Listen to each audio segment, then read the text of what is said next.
Hi everybody, we're going to do a full review and a look at The Ships of Star Trek by James Van Hise. You can see this was a Technical File magazine. This one came out in 1988. And it's not really a technical manual, and I'll leave links to some of my Star Trek technical manuals up above here. But this was cool. This was another one that I wound up picking up. I think this one came from Big Carl, my buddy who I get a lot of great stuff from comic book conventions. He had some unique stuff that were not necessarily comic books. So I figured we would at least take a look through this and let you guys see, because this is one of the books I have not seen in person myself. But you can see in the contents, it'll talk about the Enterprise. This goes through some of the history, the Galileo 7 shuttlecraft, and one of my one of the fan favorites, the Romulan Bird of Prey from the original series. And you know, it's not quite like all the glitzy full color technical manuals and stuff that I have. But it's still really cool, even though you can see a lot of it feels like it was, you know, grayscaled and copied. There is a really cool, you know, it was a picture of the USS Enterprise from the motion picture.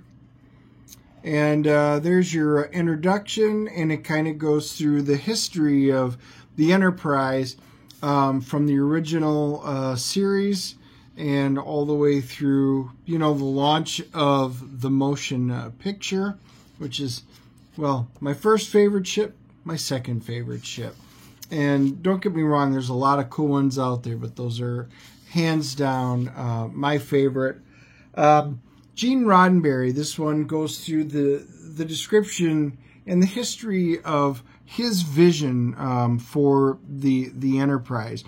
Funny thing was, I know when they designed it, Matt Jeffries originally, it was meant to actually, the ship was presented supposed to be upside down. And something happened when they were pitching it, and it was technically upside down, and they loved the way it was, so hence why the Enterprise looks the way it does today. This is really cool. It goes through the standing set, so it goes through and talks about the internal bridge, the elevator, the corridors, you know, the transporter room, sick bay, the rec room, dining room, gymnasium, all things that we got a look at, a glimpse of during the original series through some of it. So you can see the internal ship's chapel was a redress of the transporter room. The dining room was a redress of other sets. So, you know, they didn't build sets for every single one of them. But this is cool. The viewing screen, this is stuff. This talks about the important equipment and terminology. Viewing screen. This is something that I remember people debating back in the day. The viewing screen, the most important of these is the bridge viewing screen. This is not a window. It is an electronic viewing screen which can be pointed outside in any direction with various magnifications. Most often it is aimed in the direction of the ship's travel and shows the stars passing as we make our way through space. You know, which is cool. It talks about technology of the sensors, the deflectors, the tractor beams. Look, the fifth starship to carry the name of Enterprise, the Enterprise D, twice the length of the original starship and 8 times the interior size. She retains a lot of the symmetry, which includes the engineering module with twin nacelles and, of course, a great saucer-shaped command module. And again, I just love some of the shots with them, with the actors being able to be posed on screen and stuff like that. Like I said, even though that this is all in black and white, it really is still cool how, you know, just to look back on some of this stuff. Classic photo right there. I've seen colored versions of this as 8x10 photos, you know, that you used to be able to get to have the actor sign. And then it goes through, there's the communication, sickbay, corridors, you know, a little bit of everything that talks about the history of it, whereas the technical manuals give you all the details. Love this. He's literally holding a model of the Enterprise. Leonard Nimoy. That really is cool. It talks about, here's holodecks. And again, another cool one. Screens and shields. So now we're getting into, you know, one of the fundamental technologies in Star Trek was their deflector shields, their force screens, how they work, what they were used for. They had some basics that were down. Talks about the ship system and the shields, the Tholian web, for instance, Spock's ordering the transfer of all but emergency power to the shields. And, you know, as you had different writers and stuff, they had basics down, but some of the writers, you know, took it upon themselves to change some things. So they did a nice job of trying to keep canon through it, even though you'll even see in the movies there's some definite differences between them. Walter Koenig's Chekhov's Enterprise, page 35, is further indication of how poorly this worked out is on the note that the phaser manual overrides are said to be on automatic mode. So, you know, they do a really cool job of just going through a lot of the history and stuff as things progress. So this talks about planets that they visited. And we all know that in Star Trek, you know, there were a lot of different types of planets, different terrain, different scenery. Some of them were shot on, a lot of them were shot right on stage. You know, other ones were not. They actually went on location. More particularly in the movies, a lot of the stuff was filmed on set, on the stages during the time of the original series. But it just has a lot of cool. I read through a chunk of this book already. It really is cool. Going through the history. Now, I don't think there's anything super. If you're a big Star Trek fan, chances are you've seen a lot of this before in bits and pieces in other books. Some of the magazines and stuff would talk about it during the time. But this is cool having everything together in one book. The Great Space Battles of the Starship Enterprise. For me, this is my favorite stuff. Ship design, the space battles. You know, you can see the Klingon D7 versus, you know, the Enterprise. Well, that one actually looks like it's a 00, so Constellation, USS Constellation. Or was it Constitution? Star Trek, there's the motion picture. It goes through the Wrath of Khan, which had the best space battle, really, of everything. Star Trek 6 was really close into it. Star Trek 4. So it goes, this one had it up through Star Trek 4. But seeing the Excelsior in Star Trek 6 was really cool. So then we go through some of the characters. The Star Trek that almost was. Yeah. So in between the motion picture and the Next Generation, there was something they were going to do called Star Trek Phase 2.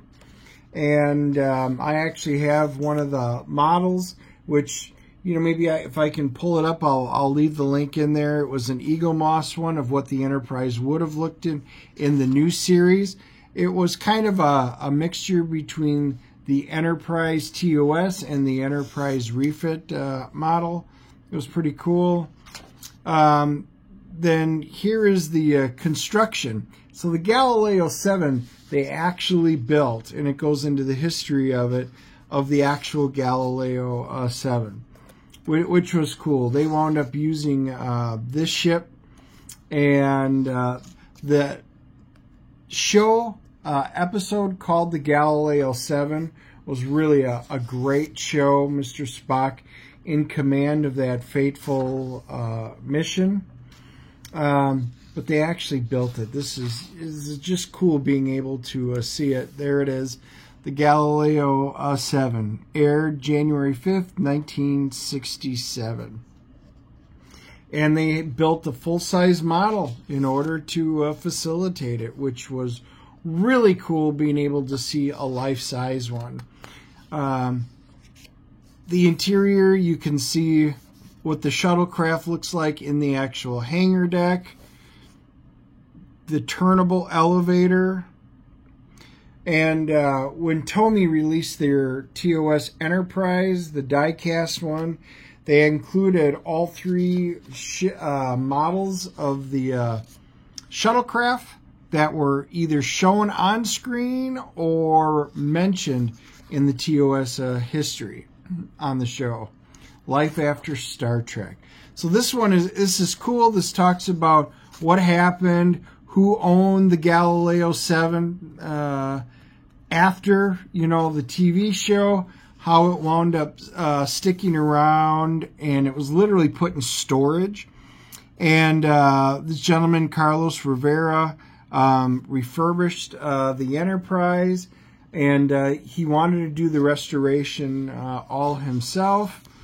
And you can see some of the process. This really is cool, because the next one is also really neat, which we'll get to. And then you can see what it looks like after restoration.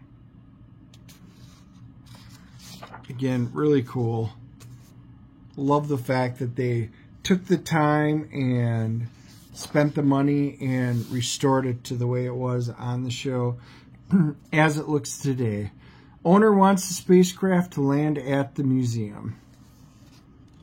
Yeah, we all know that the original Enterprise is at the Smithsonian, so you can go there after its restoration. They were great. And of course, the fated bird of prey. The Romulan bird of prey. This one goes into the history of it. This was really cool. This actually is the creator, Hua Chang, actually created the model for the Balance of Terror. And there was a lot going on between he and Matt Jeffries. And I have read, this one talks about Jeffries didn't like it, and in this book it says he destroyed it. I've also read other ones where they weren't going to pay Hua Chang for what they had agreed to for it, and there was a big argument that he's the one who got upset and smashed it. But long and short of it, the original model is no longer with us. It did get destroyed, but it is really cool to be able to see what the model looked like. This was a neat ship, especially having the warbird underneath of it. And yeah, guys, that is pretty much it. I do love the fact that, there was such a huge need for this type of material that they put this out. It says complete histories, technical details, missions and battles, behind the scenes, lots of exclusive photos. Today's stuff, everything's online and the internet, but in the 80s like this was a great way to do it. For me, this was a heck of a find, a really cool book, and something that it's one of the books I had not seen before, so I wanted you guys to be able to take a look at it. If you guys like the Star Trek stuff, I'll leave links. I actually have a playlist of a lot of the different Star Trek items that I do videos on and we talk about. Just go, make sure you're a subscriber. Go check it out. Also, check out Kordrath, The Awakening. That is the project that Andy Smith and I are working on, the sequel to the hit Kordrath, The Reckoning. It's on Indiegogo right now. And it is a great high fantasy story with a role-playing aspect. I've got another module coming out. So I'll leave the link in the description down below. Go take a peek at it. And if you wouldn't mind, back it. Join us for a fantastic story for it. And I look forward to seeing and talking to you guys real soon. Leave your comments down below. You guys know I love to hear from you, and we'll talk to you real soon.